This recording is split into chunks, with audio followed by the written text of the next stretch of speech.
Hello everyone. Hello again. Good to speak to you yesterday, and hopefully you enjoyed that sort of pre-insight into what we were talking about today, when we were talking about private equity yesterday. So today we're going to be talking about the new fund that we launched earlier this year, back in April, called the Real Assets Growth and Income, which because as you know, we love an acronym that is RAGI. So if you hear that mentioned, that's what we're talking about. So what is RAGI? Well, it's essentially a Luxembourg registered fund. What we're looking to do is target a real return of 3 to 4% per year. So in nominal terms, looking around 8%. But that's obviously over the cycle. Can't guarantee that every year, but clearly over the medium-term cycle, that's what we're seeking to do. And of that return, a fair chunk of it is an actual cash income yield. Indicative around 4.5%. It's currently around 5%, given where current yields are very attractive at the moment. But a large proportion of the return is income. And the key thing is it's highly diversified. Whilst it is the number of holdings within it, number of investment trusts, which we'll talk about shortly, is around sort of 30 or so. Those are highly diversified vehicles in their own right. And the largest single investment or asset would be less than 1% of the fund. These are operating assets held through an investment trust vehicle, and they're internationally located. So although the investment trust that we're owning are listed in London, it is internationally diversified, and those assets are probably only half of them are actually located in the UK. And as I say, we're accessing these assets via the closed-ended investment trust market, and the timing of the launch is particularly important right now for reasons we can talk about. So why are we using investment trusts? So essentially, if you haven't heard of them before, they're quite a UK-centric proposition. They're a closed-ended permanent capital vehicle. So whereas a fund is open-ended, you buy a fund, more units are created, it gets bigger. This is essentially a closed-ended, finite piece of capital, which issues shares on the London market, and those shares are traded. And those shares are underpinned by a value called a net asset value. The beauty of that is that what the assets it's owning are inherently illiquid. Okay, so clearly, if it owns a property or a piece of infrastructure, that can't be bought and sold on a day-to-day basis, and the manager needs to manage that capital, knowing that he's got control of that for the long term, and so you're avoiding the mismatch of liquidity, of daily liquidity versus a fixed asset, an illiquid asset. So this share structure can boost returns also with moderate leverage. So we're not talking major leverage here. Typically 20-30% LTV against asset value, well covered by operating earnings as well. So there's no sort of generic systematic over leverage at play here, and the illiquid assets are very, very sort of secure. They're often backed by contracted income flows. So there's very little sort of linkage, if you will, to GDP and economic activity variance. And you also have the beauty of an independent board, and that's really important, because if investors, shareholders don't like what's happening, or if returns start undershooting expectations, there's a body to go to and start affecting change. That's not something you would typically have with an open-ended fund. You don't know who the directors are, you can't get access to them. Whereas with a board of directors, you've got an accountability that is unmatched. So why now? Why are we investing now? So this is a sort of history of what's called a discount and premium. So as I said earlier, the shares are traded on the stock market. Now, those shares, depending on the amount of supply and demand for those shares, will trade at a premium or discount to the underlying value. And this goes back, back to the 1990s. We've got the universe of investment trusts, which is the light blue, and then the universe excluding 3i. 3i is a pretty sort of special case in point. It's not generally treated as an investment trust by the market, but and it trades at a big premium. So the dark blue line shows that the sector has right now moved to quite a marked discount to net asset value. So that means the share that you buy in the market today is basically priced less than the intrinsic value of the assets that it represents. And there's various reasons for that. Right now, obviously we've had high bond yields. That's now peaking. Now starting to see bond yields fall. But that meant that sentiment ebbed away from the sector. Investors expected net asset values, which have a sort of an implicit linkage to bond yields. People were expecting NAVs to fall. NAVs haven't actually fallen that much because they've had strong operating performance, and the share price discount has over corrected for that.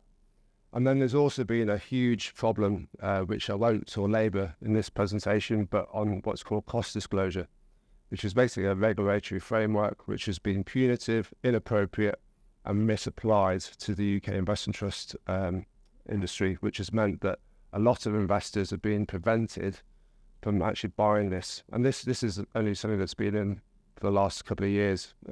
And fortunately, we've had news today that is actually going to change, in the very near future. So, that those things that are sort of causing the discounts to be so wide right now, high bond yields, misuse of legislation, and also the out of favour nature of the UK is all starting to change. I think the UK is now starting to improve its sort of reputation and perception amongst investors around the world.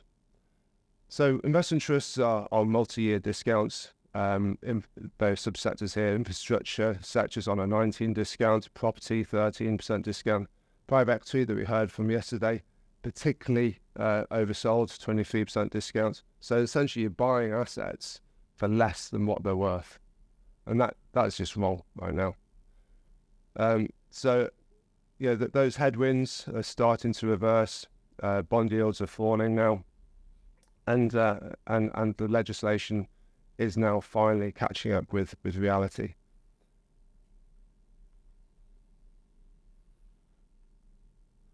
So what are the benefits of this sector? So we've got low correlation to financial markets. So what does that mean? Well, asset such as an OFTO, so let's say an offshore wind farm that generates power. To get that power from offshore to onshore, it needs a thick cable, and that cable is available, and that's owned by one of our infrastructure trusts. And no matter how much the wind blows or what the power price is, that as long as that cable is physically there and operating, then there's an income earned from that. So it doesn't matter, whether the stock market's gone down that day or whether there's been a war in Ukraine or whatever. That cable is physically there and operating, and so an income is earned by that asset. So it's not correlated essentially. Sustainable and diversified income streams, well, across numerous assets, different sectors, different asset classes. Some income streams are contracted, other income streams are maybe have some sort of linkage to demand, but basically what we're trying to do is ensure there's strong diversification across the whole portfolio. And a lot of those income streams are linked to inflation, either explicitly through contract, so linked to RPI or CPI, or there's an implicit linkage that over time rental income increases, or the demand for an asset will grow over time. Some of these assets are quite niche though, so this is a sort of an area of challenge. This is not an area that you can just sort of buy and forget. You need to have regular dialogue with the investment managers and asset managers. and making sure that they're on point and doing what they're meant to be doing. We develop long-term relationships and trust with the asset managers that we own. Many of them we've supported since their IPO 10, 11, 12 years ago. And that relationship matters. It means that we have a relationship with the boards as well. We have regular dialogue with them, and so there's just so much more engagement. Now that is heavy duty work. That's not something that retail investors can particularly afford to do or have access to. There is obviously an element of liquidity risk. So investing trusts, whilst they're traded on the stock market, the amount of daily liquidity can vary from day to day. So again, you have to be pretty much on the ball, making sure that you know what's going on and anticipate periods of poor liquidity, and discounts and premium to net asset value. I mean, that's a risk and an opportunity. If shares are trading at a discount, that's an opportunity. If they're trading at a premium, then that's a risk that they won't continue to trade at a premium, they'll move to a discount. And so this is where active management on our part really sort of comes into play. So the asset split here is showing the SAA, strategic asset allocation. So pretty well diversified across property, specialist financial, that's things like specialist debt or aircraft leasing, asset leasing, royalties, infrastructure around the world, all sorts of different types of infrastructure. Private equity, we saw an insight of that yesterday with Moglione Ventures. So we have early stage private equity, later stage private equity, venture capital, growth capital, across the piece, really just to get a good good broad exposure across 6 different managers we've got there. We also have defensive assets. Now this is used as a sort of shock absorber, if you will, to protect against that risk of premium and discounts blowing out against us. So that's things like gold, gold miners, physical gold, a good slug of gilts as well. Some funds that are uncorrelated, trades or volatility. I'm actually holding a VIX future as well right now, and a decent amount of cash as well. So 20% is the sort of the standard sort of allocation to assets outside of the investment trust space. So this just illustrates what I was saying earlier, that the portfolio, although it's UK listed, it's not UK sort of focused. So UK based assets are only around half. The most UK centric is the property space, the REITs. The rest of the things like infrastructure and private equity, much less focused towards the UK. So this is just showing some of the holdings that we had at launch. We had an early win as well. It's not showing on here, but we had Hypnosis Music Royalties Fund. Was trading at a very wide discount, and basically that vehicle got bought up because it was trading at the wrong price, and the shares bounced to about 25-30%, I think, on the day that takeover was announced. But right across those 4, we've got different managers doing different things in different types of assets. When we introduce a new name, we're making sure that just introducing a new name doesn't necessarily increase diversification. We need to be confident that it's not doing the same thing as what we already have. And also, the more names you have, that's the more work. So if you over diversify by name, then you're actually increasing your risk because you've got less time to actually do some of that hard work that I talked about earlier. So engagement and governance is key for this space.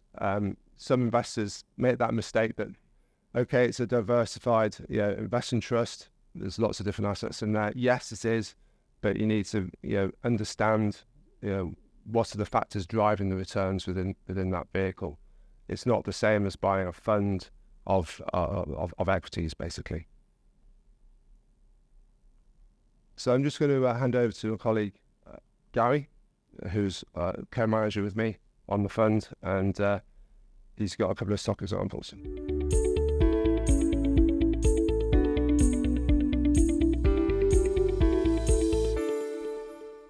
Yeah, thanks. Okay, so Richard's given you the outline of what we're trying to achieve and the asset classes that we're investing in. What I'm going to do here is a couple of stock examples, because I'm trying to demonstrate this is going to be a small fund. This is going to be billions in assets under management. We're targeting specific parts of the market, and we want small niche opportunities where there's a demand for capital, but it's not necessarily addressed by the hot money and the major players in the market. So the first one is Assura. What they do is they build, buy and rent doctors' surgeries, medical centres to the NHS and to the Irish health system as well. So I don't think many people will argue with either an ageing population means that there's more demand for healthcare. There's probably not too many UK-based people here, but the NHS is under stress in the UK. It's been underfunded for years. A lot of the properties, so GP surgeries, a lot of them are kind of converted residential properties. They're not fit for purpose. And it needs updating, and there's an increase in demand. So they're looking for private capital to help with that. And Assura sits there. It's been a partner of the NHS for a number of years. It's built many properties, etc. As you can see from some of the facts, 4 in 10 of GPs are seeing patients in premises that are unfit for purpose. So hopefully with the Labour government, there might be a little bit more capital coming in as well. But essentially what they do, build, buy and rent on long-term leases to doctors, to walk-in centres, and essentially the NHS. The NHS is then backed by the UK government. And the market's been a very attractive one. So this is over the long term. So you've got the risk there. So, equity is the more risky end of the market. Office space can be more volatile. Primary healthcare is one that's been, demand has always been probably exceeding supply for the majority of the time. It's lower risk, long-term leases, well-backed rentals in the market, and the government cash has been there in the background. So at times it's served like a bond proxy to some, to a degree when interest rates have been low. But it's had strong returns, and it's done it with a low amount of volatility as well. Long may that continue. So here's an example of the different types of properties that Assura will use. So a GP surgery, your doctor when you go for your daily your appointment for a basic illness. There's some private hospitals. You have things like, in the UK we have walk-in centres, which is trying to alleviate pressure from hospitals. Instead of going to A&E or hospital, if you want an ECG, an X-ray, some basic medical care, they have walk-in centres regionally that take the pressure off the hospitals. They've been increasing over the years. Some private hospitals, the NHS is outsourcing a lot of contracts to private hospitals now, so that's a big growing industry. And then mental health as well, which again is a severely underfunded area. Look at the lease lengths, 21 years, 21, 25 to 30, 25 years. These are long leases backed by the NHS, ultimately backed by the government. So that's what you want. You have low risk of default. There's not many doctors' surgeries that go bankrupt, essentially. So you've got strong tenants, you've got long leases, so you've got high visibility of cash flows. That's what you want in an investment. But normally you get low returns for that. And that's the basically. Rent reimbursed direct from NHS. So ultimately, you've got the government in the background supporting all of these different things. And the need for investments, again, not many people will argue, well, especially people in the UK, the healthcare sector needs improvement. It needs fit-for-purpose properties. And companies like Assura, they don't take the risk. They'll agree, they'll scope out a area where there's been population growth and it's underserved by doctor surgeries. They'll agree with the NHS or the trust what's needed. They'll agree what's to be built for purpose with the special recommendations and agreed with the trust. And then the rental agreement will be all agreed up front. Assura will have the building costs locked in. So it's not, they're not huge development costs here. So whenever they build anything, it's not speculative. It's all been agreed, and it's all got a long-term contract that's sitting there funding it in the background. What's the potential going forward? Growing demand everywhere, and then also significantly higher rents. We'll see in a minute a lot of the rents are inflation linked, which is really important. Normally it's 1 year, 3 or 3 year, 5 year reviews. So the inflation period we've just been through, a lot of these rent reviews haven't kicked in yet. So we're expecting rental growth to be quite strong over the next few years as there's reviews and all of these properties that are already in the portfolio. And then there's a potential for acquisitions. They've just bought some private hospital. They bought a portfolio of them from I think it's a pension fund. But a lot of the GP stuff they just build themselves. They build it from scratch. So why do we like it? What's it like currently? So Rich mentioned that there's been some structural issues with the investment trust market. One being the cost disclosure, interest rates, etc. Interest rates we feel are peaking now, starting to come down. So that'll turn a headwind into a tailwind. And the fee disclosure has actually been, there's news this morning that the regulator is now changing that. So the reason, the rationale for these big discounts in the investment trust market, a lot of these issues are being taken away now. But the current discount on Assura is 14%. Now, for such a stable, kind of, low risk investment, having a discount of 14% to the net asset value, to me, is huge. When interest rates were really low, when they were historic lows, this was trading at a 30% premium, 30% premium to NAV. And if you think about how sensitive the NAV is to interest rates as well, these are properties with contracts for 20, 25 years. So when interest rates went down, the NAV went from 60, 70 to it's about 48 at the moment now. So the NAV has already priced in the fact that we're in a high interest rate environment. The market has then put that in at a discount. So the NAV is at a low point in terms of the cycle. And then the discount is probably at a peak as well. So you get in this double effect. So if interest rates come down, which they are, if there's more expenditure in the NHS, the rent reviews kick in from the CPI-linked rent reviews. We think this is a brilliant time to own this type of investment. It's currently yielding over 8%. So 8% for what is a bond proxy, a govie with a little bit more risk is a brilliant. So you can lock in an 8% yield now, and then that rental growth should kick in. You can see over the years they've grown the EPS and they've grown the dividend as well. So we expect the dividend to grow as well. So you're getting an 8% yield now.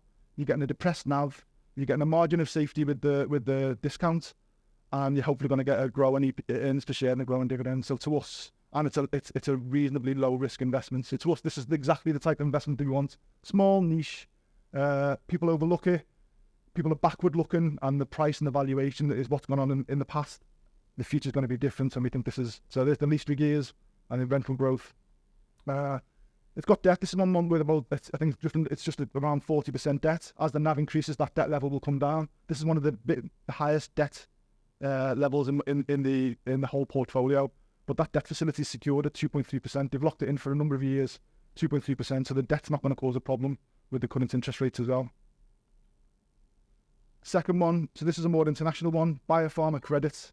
So this sounds a lot more scary than investing in GP surgeries and walk-in centres.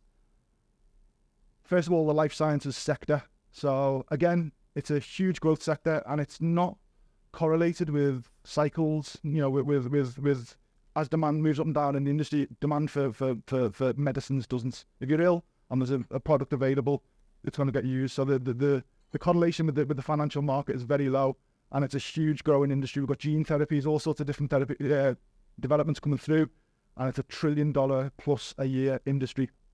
Growing population again is a huge growth driver. As people get older, they need more healthcare.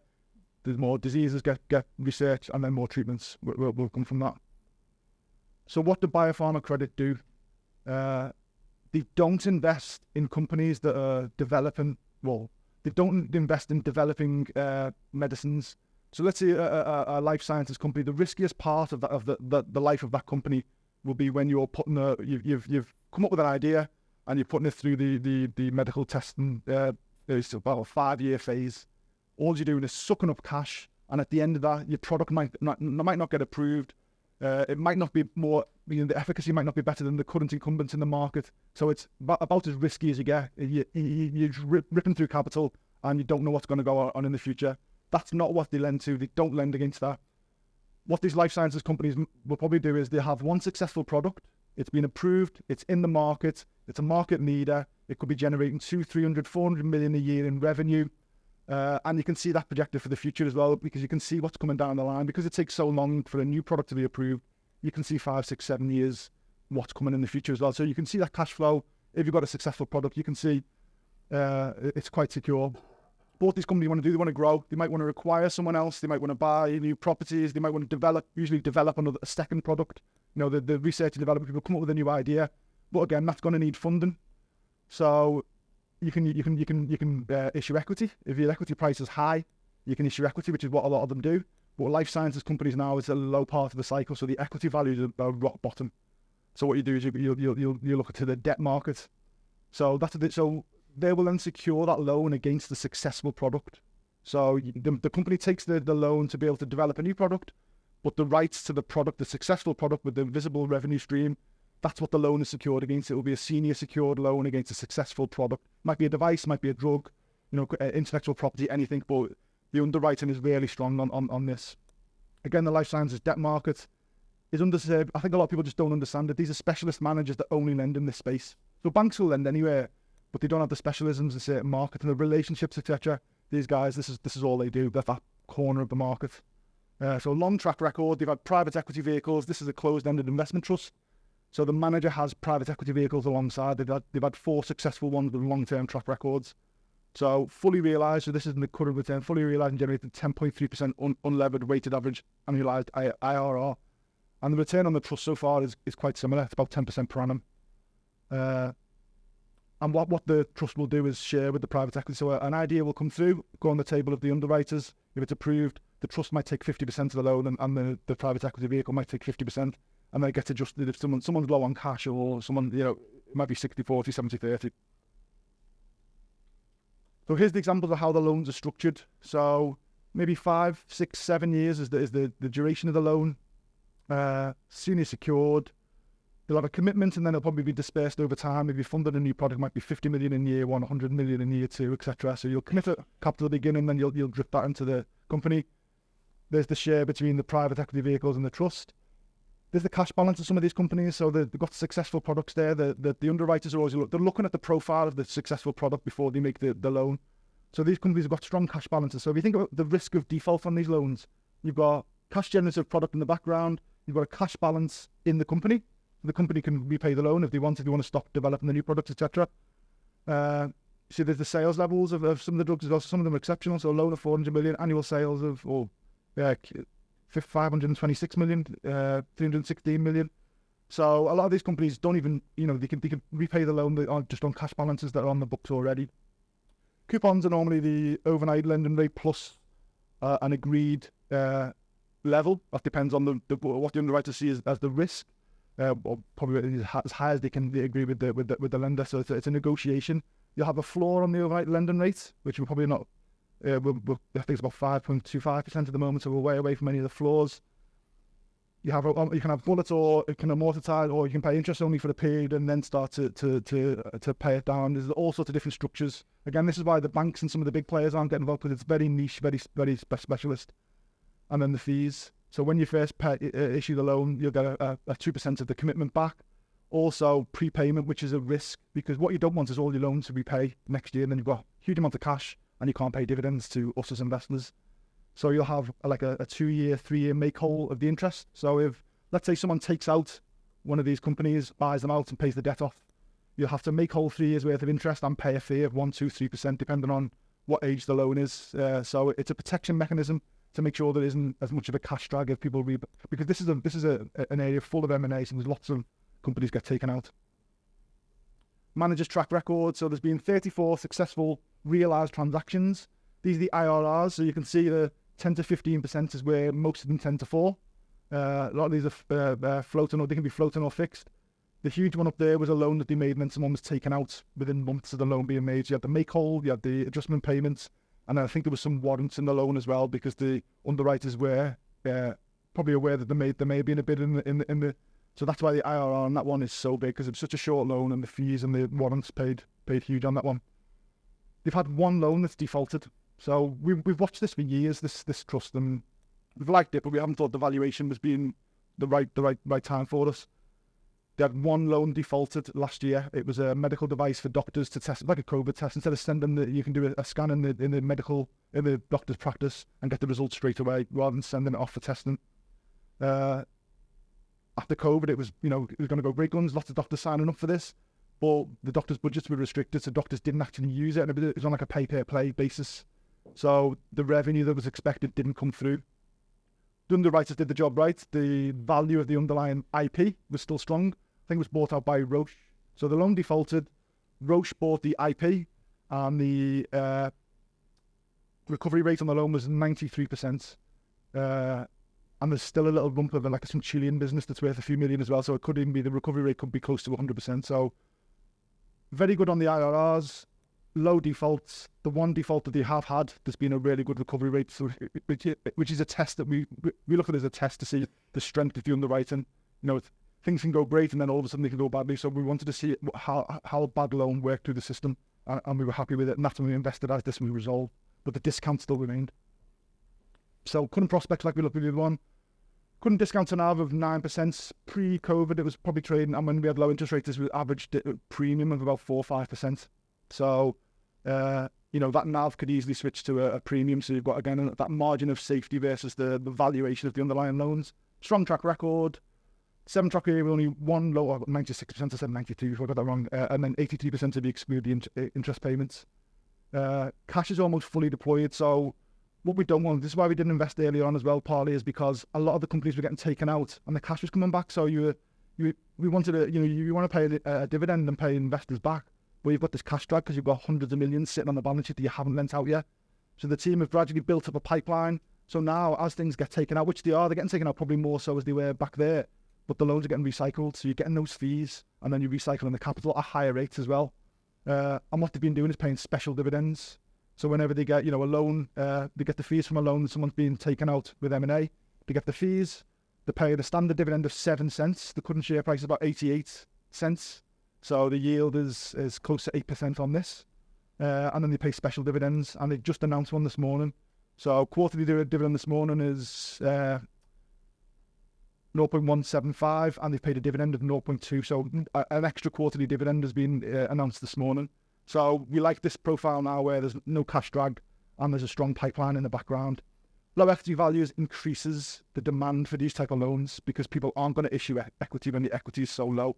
So you've got low equity, you've got a discount, you've got limited or no cash drag, you've got a strong track record, you've got an increase in special dividends recently, and we bought in this year, the discount was maybe slightly higher when we bought in. So this is the type of investment that we want. We're strong on the valuation, we're patient, we watch. We're looking for these small niche opportunities. The big, huge funds and the big guys just don't touch, don't understand. And we just dig deep and we find them and we put them in the portfolio. So hopefully that gives you a little bit of colour. You know, property infrastructure, big broad descriptions, but this gives you a bit more colour on the detail and where we're looking. We're looking kind of under the rug at all these undiscovered gems is what we're trying to find. And that's it. Unless anyone's got any questions. Sorry if I raced through a lot of detail in a small amount of time there. Gary or Rich, do you have any sense, given the excellent news this morning on cost disclosure, how much potential capital could flow back into the investment trust market, maybe the percentage of overall market cap?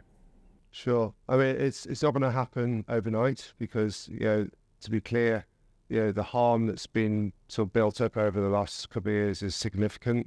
You know, a lot of people have lost, you know, have walked away from the sector, but that will change. I mean, you know, there hasn't been any IPOs, so I mean, we're talking billions will return, but it's going to take a bit of time. And also with the changes to the pension market that the Labour government are talking about, you know, trying to you know, encourage more, you know, investment in this area, then, you know, there should be more allocations from pension funds to the UK and supporting this space. So, you know, that secular headwinds that we've been facing will become a tailwind, but it's going to take a bit of time. But that is our opportunity because, you know, we can position, you know, ahead of that.